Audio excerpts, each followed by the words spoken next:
La tendance est toujours en recul à la Bourse de Paris avant l'ouverture des marchés américains. Marché américain attendu en recul également, à en croire les contrats futurs sur les indices.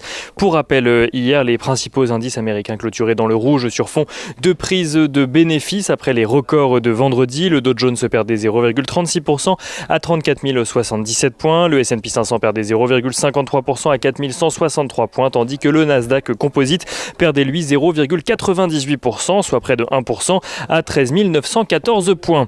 Les investisseurs à Wall Street qui suivront de nombreux résultats d'entreprise aujourd'hui encore, à commencer par ceux de IBM publiés hier soir.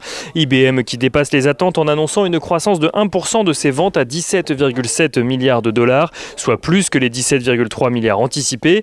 Des résultats portés notamment par la division cloud de l'entreprise qui croît de 21% sur la période. Pour l'ensemble de l'année, IBM annonce être confiant sur la progression de son chiffre d'affaires.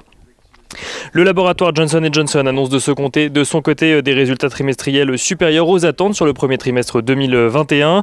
Sur les 3 premiers mois de l'année, les investisseurs ont d'ailleurs pu découvrir que les ventes de son vaccin anti-Covid-19, dont l'utilisation est d'ailleurs suspendue en ce moment aux États-Unis, ont rapporté au laboratoire 100 millions de dollars sur la période. Autre valeur à suivre aujourd'hui à Wall Street, Procter & Gamble annonçait de son côté un chiffre d'affaires trimestriel meilleur que prévu. Procter & Gamble qui confirme ses prévisions pour l'ensemble de l'année. Et à Wall Street, à suivre toujours, United Airlines fait état de son côté d'une perte trimestrielle de 2,4 milliards de dollars, soit plus qu'attendu à cause notamment de l'augmentation du prix du carburant, mais aussi de la chute du nombre de vols en lien avec la pandémie.